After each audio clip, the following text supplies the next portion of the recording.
అల్లు అర్జున్ రాకాలో విలన్గా will Smith అనుకుంటారంట. ఇది ఇంకా కన్ఫర్మ్ అయితే అవ్వలేదు, జస్ట్ ఒక రూమర్ మాత్రమే. స్పిరిట్లో డాన్లీ ఎలాగో ఇందులో కూడా విల్ స్మిత్ అలాగే, ఇంకా కన్ఫర్మ్ అయితే అవ్వలేదు, అసలు ఉంటాడో లేదో కూడా తెలియదు. నెక్స్ట్ రజనీకాంత్ గారి ధర్మన్ మూవీలో విలన్గా రామ్ పోతినేని అంట. ఇది అసలు ఎక్స్పెక్ట్ చేయని కాంబినేషన్ ఇది. ఇందులో సిమ్రాన్, రాశి ఖన్నా వీళ్ళు కూడా ఉన్నారు. రామ్ పోతినేని రెడ్ మూవీలో కొంచెం నెగిటివ్ రోల్ అయితే చేశాడు, నెగిటివ్ షేడ్ అంతే, అది కంప్లీట్ విలన్ రోల్ అయితే కాదు. ఇదే ఫస్ట్ విలన్ రోల్ ఇంకా రామ్ పోతినేనికి. నెక్స్ట్ ప్రశాంత్ వర్మ ఒక ఫోటో అయితే పెట్టారు, ద ఎండ్ బిగిన్స్ అని.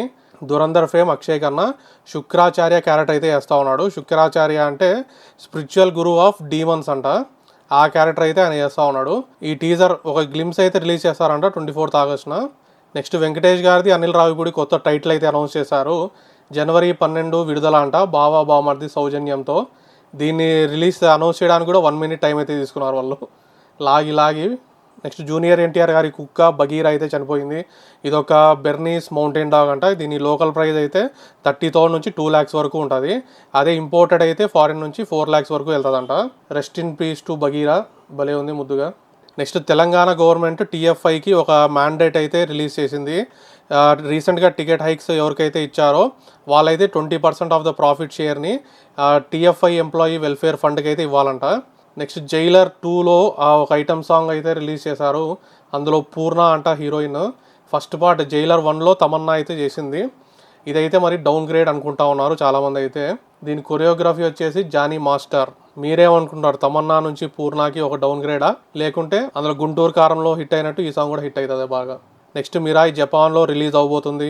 దీని అడ్వాన్స్ బుకింగ్స్ అయితే దురంధర్ 2, బాహుబలి 2 అయితే క్రాస్ చేసాయంట. ఇది అసలు వీళ్ళు ఎలాంటి ప్రమోషన్ చేశారో ఏమో తెలియదు కానీ మంచి బుకింగ్స్ అయితే వస్తూ ఉన్నాయి. నెక్స్ట్ ప్రో పాకిస్తానీ అమీర్ ఖాన్ ఒక మూవీ అయితే ప్రొడ్యూస్ చేశారు, బట్వారా 1947 అని.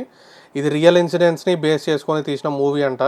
అంటే కంప్లీట్లీ రియల్ కాదు ఇది. ఈ పర్టికులర్ స్టోరీ ఏదైతే ఉందో, ముస్లిం ఫ్యామిలీ ఒక హిందూ ముస్లాంకి హెల్ప్ చేయడము, అదైతే ఫాల్స్. 1947లో ఇండియా విడిపోయినప్పుడు అక్కడున్న ఫ్యామిలీస్ ఏవైతే ఉన్నాయో వాటన్నిటిని తరిమేసినారనమాట. అక్కడ వాళ్ళ ఓన్ హౌసెస్ ఉంటాయి కదా, అక్కడ పాకిస్తానీ ఫ్యామిలీస్కి ఆ ఇళ్ళని అయితే అప్పగించేవాళ్ళు. అలా ఒక ఫ్యామిలీకి అప్పగించిన ఇంట్లో ఒక ముస్లాం అయితే ఉండేది. కొంతమంది ముసలి అయితే అలా ఉండిపోయే వాళ్ళంట వెళ్ళకుండా.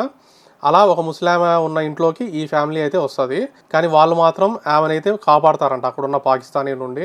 అది కంప్లీట్లీ ఇంకా ఫాల్స్ నరేషన్. మామూలుగా అయితే తరిమేసి చంపేసేటోళ్ళు, కానీ ఇందులో ఇది అమీర్ ఖాన్ ప్రొడ్యూస్డ్ కాబట్టి ఆ ఫ్యామిలీ ఏదైతే ఉందో ముస్లిం ఫ్యామిలీ ఈ హిందూ ముస్లాంని అయితే కాపాడుతుంది. అది ఈ స్టోరీ లైన్ అనమాట ఈ మూవీది. ఇలాంటి మూవీస్ ఇంకా మన అమీర్ ఖాన్ వీళ్ళైతే ప్రొడ్యూస్ చేస్తూ ఉన్నారు.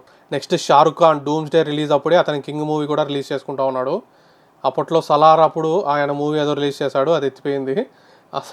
మొన్న స్పైడర్ మ్యాన్కే సరదాగా 500 crores వచ్చింది. దీనికి ఇంకా ఎక్కువ హై ఎక్స్పెక్టేషన్తో రిలీజ్ అయిన మూవీ ఇది డూమ్స్ డే. దీని ముందు కింగ్ అయితే కొట్టుకొని పోతుంది గ్యారంటీ.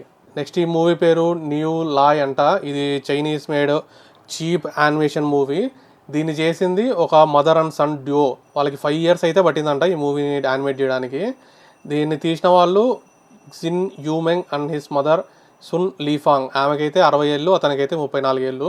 వాళ్ళు $200 అలా తక్కువ బడ్జెట్తో యానిమేషన్ అయితే చేసి రిలీజ్ చేశారు. ఈ మూవీ అయితే ఫస్ట్ ఫుల్గా ట్రాల్ అయింది, ఏంటి యానిమేషన్ ఇంత దారుణంగా ఉందో అని. కానీ ఆ యానిమేషన్ ఎంత దారుణంగా ఉందో చూడడానికి జనాలు అయితే వచ్చారు. దానివల్ల వాళ్ళకి కలెక్షన్స్ అయితే $3.5 million అయితే వచ్చాయంట. ఇది ఇంకా రన్ అవుతా ఉంది, ఇంకెంత కలెక్ట్ చేస్తుందో ఏమో మరి. ఇది వాళ్ళు ఎక్స్పెరిమెంటల్గా ఒక మూవీ తీస్తే అదైతే సూపర్ హిట్ అయితే అయింది ఇప్పుడు. నెక్స్ట్ ఇతను కేరళకి చెందిన సైక్లిస్ట్ సనీద్. ఇతను సే నో టు డ్రగ్స్ అనే నినాదంతో కేరళ నుండి మౌంట్ ఎవరెస్ట్కి అయితే వెళ్తా ఉన్నాడు, అది కూడా సింగిల్ వీల్ మీద సైకిల్లో. టోటల్ 11,000 kilometers అయితే కవర్ చేస్తాడంట. ఇప్పటి వరకు 7,000 kilometers అయితే కవర్ చేస్తాడంట. కానీ నిజానికి ఈ సే నో టు డ్రగ్స్, నిజంగా డ్రగ్స్ తీసుకునే వాళ్ళు ఇది చూసారనుకోండి నవ్వుతారు గ్యారంటీ. అసలు డ్రగ్స్ మానేసి నవ్వుకుంటారు వాళ్ళలో వాళ్ళే. నిజంగా డ్రగ్స్ని ఆపాలంటే ఆఫీసర్స్ ఎవరైతే ఉన్నారో వాళ్ళు డ్రగ్స్ అమ్మే వాళ్ళని పట్టుకోవాలా, అలాగే మ్యానుఫ్యాక్చర్ చేసే ఫెసిలిటీస్ ఏవైతే ఉన్నాయో వాటిని ధ్వంసం చేయాలా, అప్పుడే డ్రగ్స్ అయితే ఆపుతుంది. బలవంతంగా డ్రగ్స్ని అయితే ఆపాలి. నిజంగా ఇలాంటి నినాదాలు చేయడం వల్ల ఎలాంటి యూజ్ అయితే ఉండదు. ఇతను చేయడం మంచిదే, మంచి పనే ఇతను చేయడము, ఇతన్ని అప్రిషియేట్ కూడా చేయాలి, కానీ దీనివల్ల ఎలాంటి యూజ్ అయితే ఉండదు. నెక్స్ట్ మహారాష్ట్రలో కంద్వా అనే ఊర్లో ఇతను ఒక డిఫరెంట్ టైప్ ఆఫ్ ప్రొటెస్ట్ అయితే చేశాడు. అతను డిస్ట్రిక్ట్ కలెక్టర్ దగ్గరికి ఇలా మాస్క్ అయితే వేసుకొని వెళ్ళాడు. వాళ్ళ మున్సిపాలిటీలో 40 lakhs ఫండింగ్ అయితే వచ్చిందంట కుక్కలకి స్టెరిలైజేషన్ చేయడానికి. కానీ అక్కడ కుక్కల పాపులేషన్ అయితే తగ్గడం లేదంట, పెరుగుతూనే ఉందంట. అంటే ఆ మనీ అంతా వేస్ట్ అయిపోయిందని చెప్పేసి వీళ్ళైతే ప్రొటెస్ట్ అయితే చేస్తూ ఉన్నారు. నిజంగా ఎవరైతే కుక్కల వల్ల మాకు ప్రాబ్లం అవుతుంది, అవి ఎంటబడుతున్నాయి అనుకుంటున్నారో వాళ్ళు ఒకే ఒక సింగిల్ బిస్కెట్ ప్యాకెట్ అయితే ఆ కుక్కలకి వేసి చూడండి, అవి మళ్ళీ మీ ఎంటబడవు. మీరు కనపడినప్పుడల్లా సలాం బాయ్ అని కొట్టిపోతాయి. ఒకే ఒక బిస్కెట్ ప్యాకెట్ వేసి చూడండి, మిమ్మల్ని ఏ కుక్క అయితే ఎంటబడుతుందో ఆ కుక్కకి ఒక బిస్కెట్ ప్యాకెట్ అయితే వేసి చూడండి, అవి మళ్ళీ లైఫ్లో మీ ఎంట అయితే పడదు. నెక్స్ట్ ఇల్లు హైదరాబాద్లో టీనేజర్స్ ఒక్కరు కాదు మొత్తం 5 మంది వెళ్తా ఉన్నారు. దీన్ని ఒక వీడియో అయితే తీసి ట్విట్టర్లో ఫుల్ ట్రెండ్ అయితే అయింది. వీళ్ళనైతే ఇప్పుడు పోలీసులు అయితే పట్టుకున్నారు. నెక్స్ట్ ఈమెంట జెన్జీ అంట, అక్కడ రోడ్ బ్లాక్ చేశారని చెప్పి అరుస్తూ ఉంది. మేము జెన్జీ మేము ఊరుకోము అంటుంది. ఈమె మీద అయితే ఫుల్ ట్రాల్స్ అయితే వచ్చాయి, నువ్వు జెన్జీ ఏంటి అని. అసలు ఎక్కడ జరిగిందంటే ఇది జోజిలా గుమ్రీ రూట్లో మినిమార్గ్ చెక్ పాయింట్ దగ్గర అయితే జరిగింది. అక్కడైతే రాజ్నాథ్ సింగ్, మీ డిఫెన్స్ మినిస్టర్ రాజ్నాథ్ సింగ్, ఇంకా army chief general Dheeraj Seth వీళ్ళ కాన్వాయ్ అయితే వెళ్తా ఉందంట. అందుకు అక్కడైతే రోడ్ అయితే బ్లాక్ చేశారు. వీళ్ళు యాక్చువల్గా ఎయిర్ రూట్లో అయితే వెళ్లాల్సి ఉండే అంట, కానీ వెదర్ బాగాలేకపోవడం వల్ల వీళ్ళు ఇలా రోడ్లో అయితే వెళ్తా ఉన్నారు. కాబట్టి ఫర్ సెక్యూరిటీ రీజన్స్ ఆ రోడ్ని అయితే బ్లాక్ చేశారు.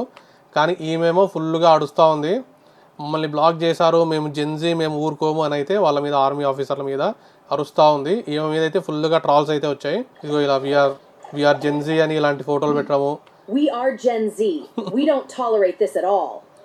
అలా ట్రాల్స్ అయితే చేస్తూ ఉన్నారు. మీరేమనుకున్నారో కామెంట్ చేయండి. ఇలా మినిస్టర్స్ వెళ్ళేటప్పుడు అలా రోడ్ బ్లాక్ చేయడం కరెక్టా కాదా? ఒకవేళ మామూలు సిటీస్లో అయితే పర్లేదు, ఇలాంటి టెర్రరిస్ట్ ఏరియాస్లో కొంచెం సెక్యూరిటీ రీజన్స్ కోసం బ్లాక్ చేయడంలో తప్పలేదని నేను అనుకుంటున్నాను. ఇవి మరి ఇప్పటి వరకు ఉన్న అప్డేట్స్ అయితే. ఇలాంటి వీడియోస్ కోసం మన ఛానల్ అయితే సబ్స్క్రైబ్ చేయండి. బాయ్.